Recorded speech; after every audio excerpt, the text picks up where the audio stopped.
Heh, kan kita mau bikin opening dulu buat Oh video. iya ya, gimana tuh? Udah, sip. Ya, udah cantik ya. Cantik dong. Oke. Siap? Siap. 1, 2, 3. Halo.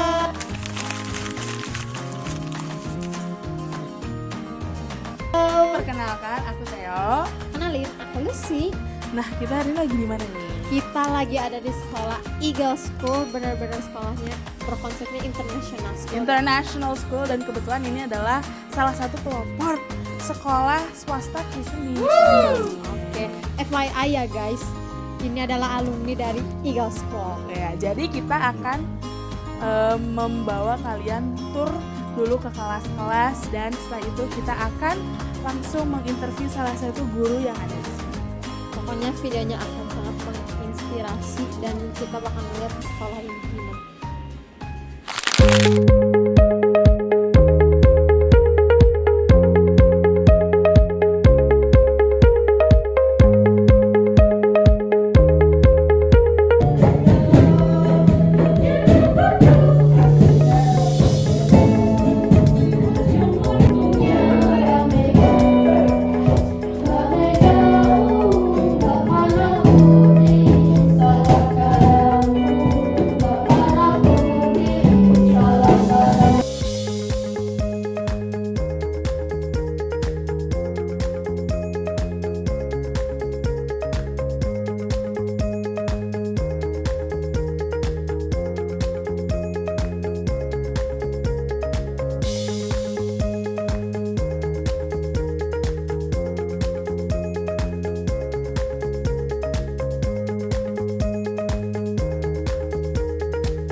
Halo, nama saya Lydia Susanti.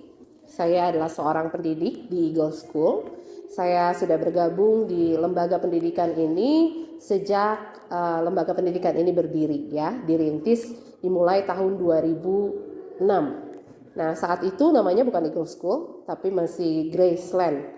Dan kami hanya membuka pelayanan pendidikan untuk taman kanak-kanak saja. Tapi dengan berjalannya waktu, dikarenakan kita melihat ada kebutuhan di wilayah Lembang ini, kebetulan kami adalah pendidikan Kristen, ya, jadi kami melihat tidak ada sekolah dasar, SMP, SMA pada saat itu sebabnya kami kemudian memiliki visi yang lebih besar, dan akhirnya sekolah ini berganti nama, bukan lagi Graceland, melainkan menjadi Eagle School. Karena sekolah ini memiliki visi yaitu Excellent Achievement in Global Leadership Education. Berarti saya sudah bergabung di sini selama kurang lebih 19 tahun, ya. Dan kebetulan saat ini saya menjadi kepala sekolah atau principal untuk kindergarten.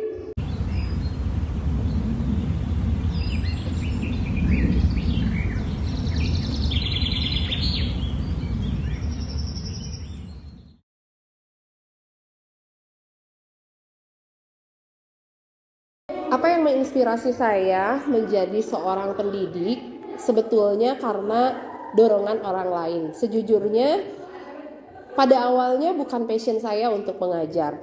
Akan tetapi ketika saya mulai terjun di dunia pendidikan, akhirnya rasa cinta terhadap anak-anak, terhadap dunia pendidikan itu semakin lama semakin berkembang. Dan saya percaya ketika itu menjadi passion, itu juga akan membuat orang lain juga terinspirasi. Jadi bukan hanya saya yang diinspirasi oleh orang lain, tetapi saya juga bisa menginspirasi orang lain.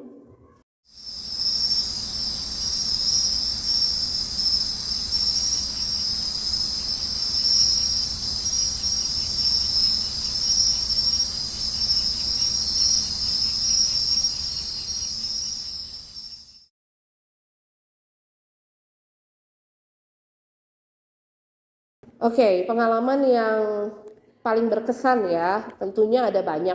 Tapi karena sekali lagi pada awalnya mengajar bukanlah passion saya, jadi yang membuat saya pada saat itu merasa kaget ya, merasa surprise ketika mengajar karena mungkin juga antusiasme dari orang-orang di wilayah Lembang itu pada saat itu ya ketika lembaga pendidikan ini dibentuk karena baru ada satu sekolah Kristen, jadi muridnya pada saat itu buat saya sudah cukup banyak dan saya belum memiliki kemampuan yang cukup, yang mapan untuk mengelola kelas. Dan buat saya yang berkesan adalah bukan berkesan sih sebetulnya ya, membuat saya mengingat kembali pada saat tersebut saya meminta pertolongan orang lain untuk membuatkan lesson plan, padahal yang mengajar adalah saya. Buat saya itu adalah hal yang sebetulnya tidak boleh dilakukan oleh seorang pengajar, karena bagi seorang pengajar seharusnya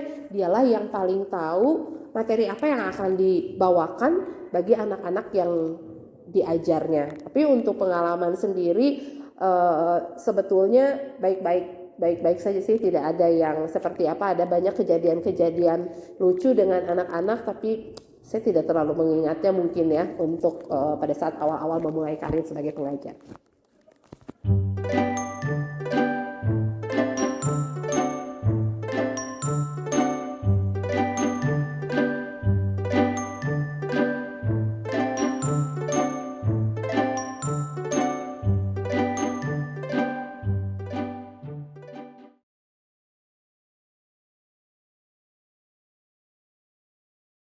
Oke, tantangan terbesar menjadi seorang guru itu adalah mengatasi atau menghadapi pengharapan banyak orang.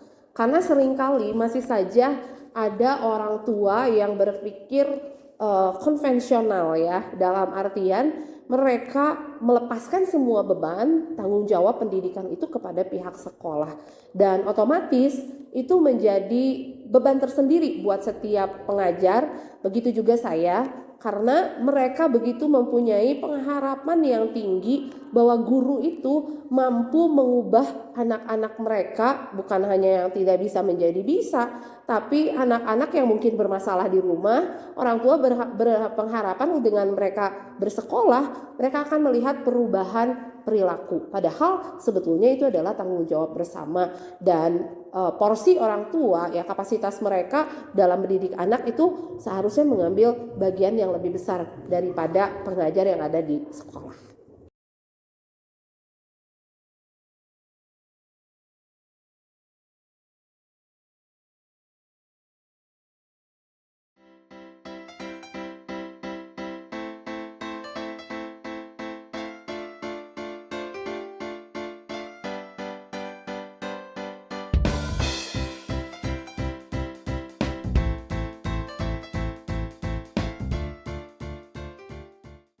Tentu ada waktu-waktu di mana saya semakin open mind terhadap yang namanya mendidik.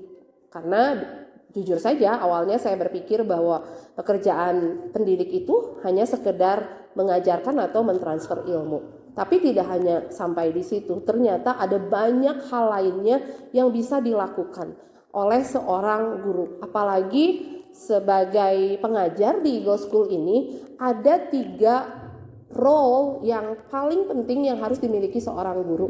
Yang pertama adalah shepherding.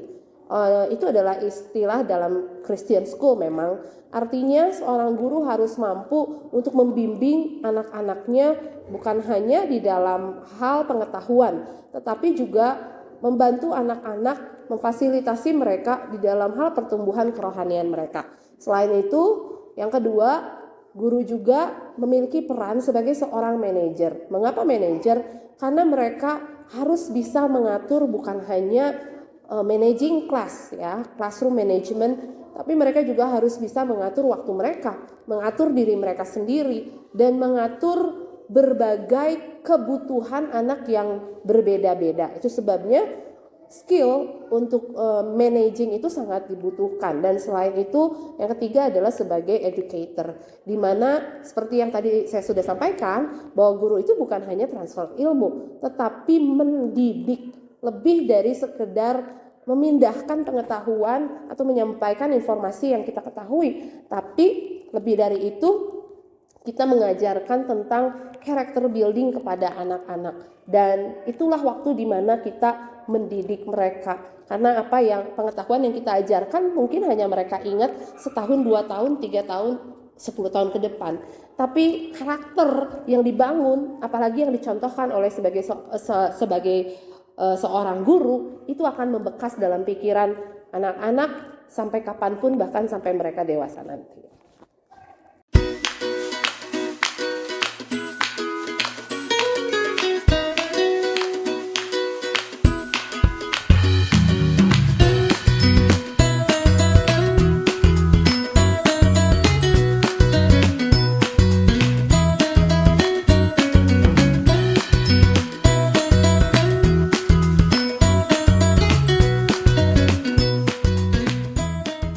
Perasaan ingin menyerah sudah pasti itu jadi bagian setiap orang, dan itu hal yang manusiawi.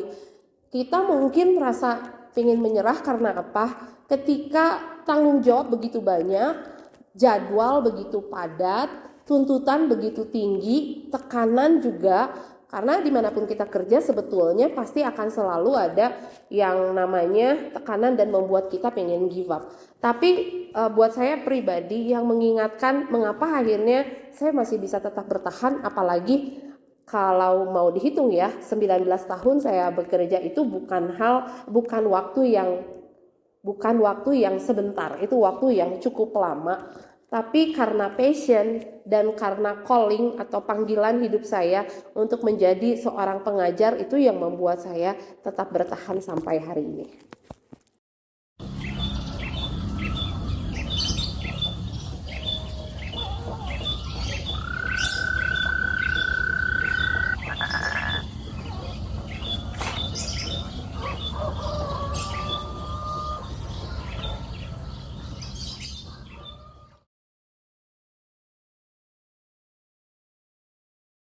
Ya, kisah murid-murid yang membanggakan buat saya, semua murid sangat membanggakan. Karena setiap mereka mengalami fase perkembangan yang berbeda-beda ya. Ada yang mungkin awalnya ketika masuk di tempat ini sangat pemalu, tidak bisa bersosialisasi, sulit untuk berinteraksi dengan orang lain. Tapi ketika melihat mereka berkembang, bertumbuh, mereka tidak malu ketika berdiri di depan orang, mereka juga penuh percaya diri ketika mereka harus perform, itu adalah satu pencapaian yang luar biasa. Bukan sekedar anak yang asalnya tidak bisa baca terus bisa membaca, tidak bisa menghitung terus bisa menghitung, itu menjadi satu kebanggaan buat saya. Bukan hanya itu sebetulnya, tapi lebih daripada itu, ketika ada testimoni dari orang tua yang berkata bahwa ketika disekolahkan, setelah disekolahkan, anak-anak mengalami perubahan di rumah misalnya ya. Mereka mau membantu orang tuanya, mengerjakan chores atau tugas harian beserta dengan orang tuanya. Nah, itu adalah hal-hal yang sangat membanggakan. Dan saya sangat ingat ada satu anak waktu itu dia daftar di tempat ini dan sampai sekarang dia masih sekolah di sini dan sekarang sudah duduk di bangku kelas 6. Waktu itu anak ini masuk di TK, dan ketika pertama kali interview dengan orang tua, saya melihat sebetulnya ada sedikit kekurangan ya, atau fase perkembangan yang tidak normal, yang tidak seperti anak-anak seusianya pada saat itu.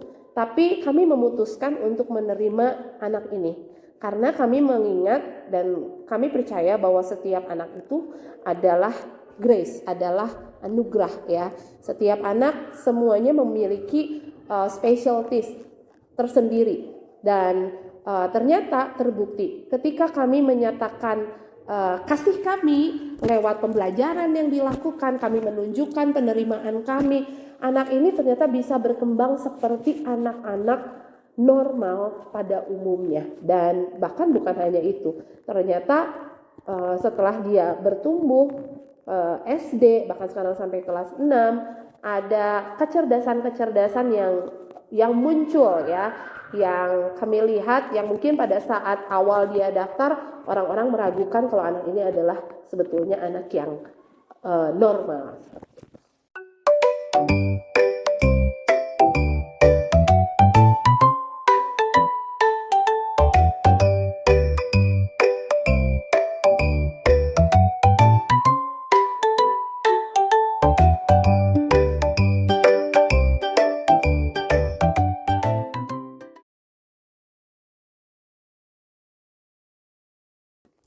Oke, karakter itu adalah hal yang menjadi nyawa dari pendidikan di Eagle School ini. Kenapa? Karena kita tahu untuk seseorang bisa mencapai posisi tertentu, mereka perlu yang namanya karisma. Tapi untuk mereka bisa bertahan di satu posisi tertentu, mereka butuh yang namanya karakter. Itu sebabnya kami sangat menerapkan pendidikan karakter ini bahkan mulai anak usia dini ya, sejak mereka PAUD mereka sudah diajarkan karakter-karakter dasar seperti misalnya karakter penuh perhatian, karakter ketaatan, karakter bertanggung jawab, karakter tahu berterima kasih. Nah, hal-hal yang seperti itu yang sederhana kita tanamkan di dalam pembelajaran kita, dan kita juga melakukan observasi harian di mana kita melakukan assessment apakah anak tersebut dalam pembelajaran sudah menunjukkan ya penuh perhatiannya, fokusnya. Karena kalau anak sudah bisa menunjukkan fokus atau attentiveness-nya, maka dengan mudah kita akan mengajarkan apapun, anak itu akan menyerap dengan sangat baik ya. Selain itu yang kami lakukan biasanya aplikasinya itu terus-menerus diulang sebagai pembiasaan ya. Seperti misalnya dalam hal character attentiveness, yang pertama I will look at people when they speak to me. Kita mengajarkan kepada anak-anak ketika mereka berbicara dengan seseorang, mereka harus menatap mata dari orang yang berbicara tersebut. Dan kita selalu memastikan ketika guru menerangkan sesuatu, kita selalu pastikan mata anak-anak akan tertuju kepada kita. Selain itu misalnya, anak-anak diminta untuk I will sit or stand up straight. Mereka akan duduk dengan tegak ketika mereka berada di ruangan kelas, atau mereka akan berdiri dengan tegak ketika mereka berbicara entah di depan orang lain atau melakukan apapun ya. Seperti itu adalah contoh-contoh aplikasi yang sederhana dalam pembelajaran sehari-hari.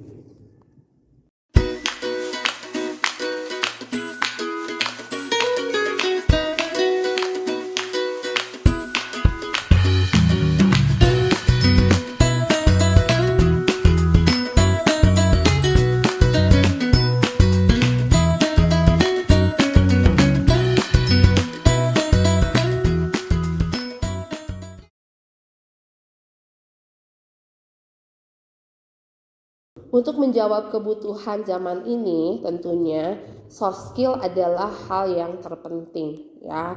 Itu sebabnya sebagai seorang pendidik kita terus berpikir dan mencari cara bagaimana kita mengembangkan, bahkan bagaimana kita memasukkan skill-skill yang dibutuhkan, yaitu basic life skill dan soft skill lainnya dalam pendidikan hari-hari ini. Karena kita tahu apa yang membuat keluhan ya hari-hari ini begitu ramai di media sosial, bagaimana Gen Z menjadi satu generasi yang begitu mudah menyerah, menjadi satu generasi yang sepertinya acuh tak acuh. Ada banyak keluhan perusahaan-perusahaan yang mempekerjakan Gen Z. Karena apa? Karena mereka tidak mempunyai cukup soft skill yang baik. Itu sebabnya buat saya academic skill itu penting, tapi soft skill sangat-sangat lebih penting untuk kita tanamkan. Jadi mengcombine keduanya itu adalah hal yang terbaik.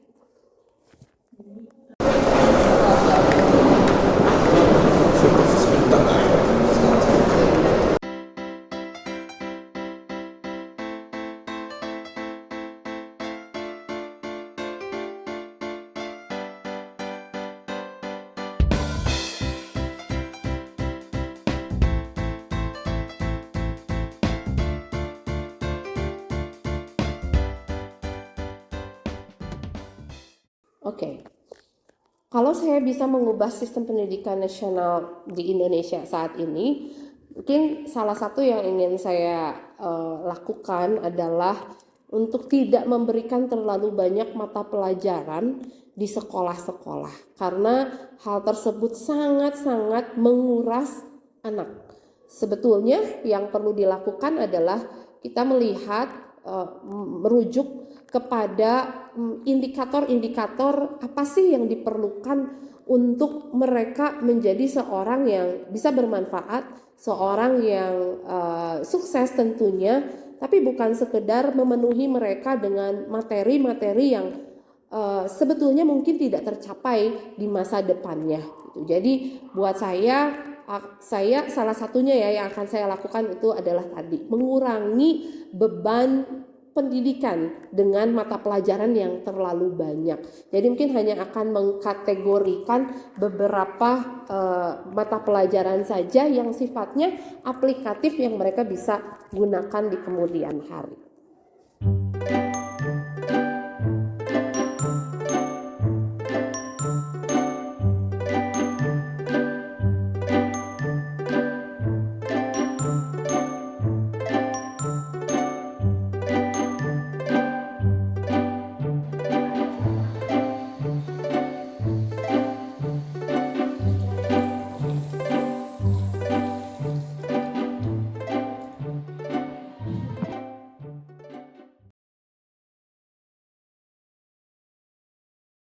Saya punya moto dalam hidup saya, yaitu availability makes possibility.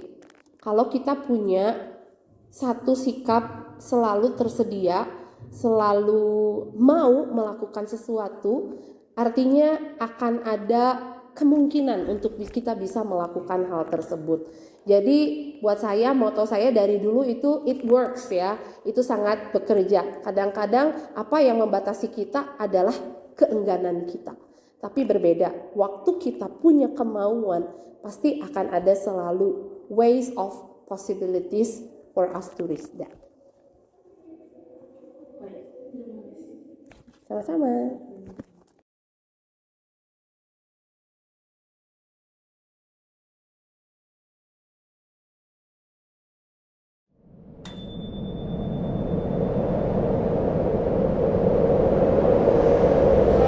Selamat datang di acara Our Mission to Save the Planet.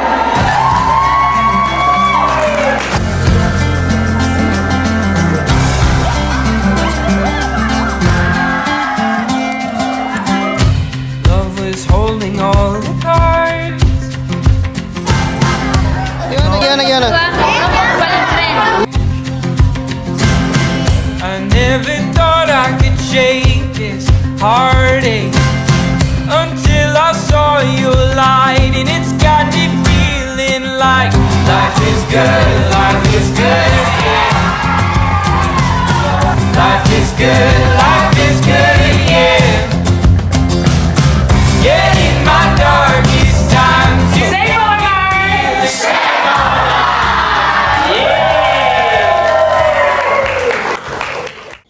Oke guys, jadi tadi kita udah keliling sekolah Eagle School dan kita juga udah interview salah satu guru yang ada di sini. Dan mungkin sekian yang kita bisa tampilin di video ini. Semoga kalian suka dan Pak Saputra juga suka ya. Bye bye guys. Bye.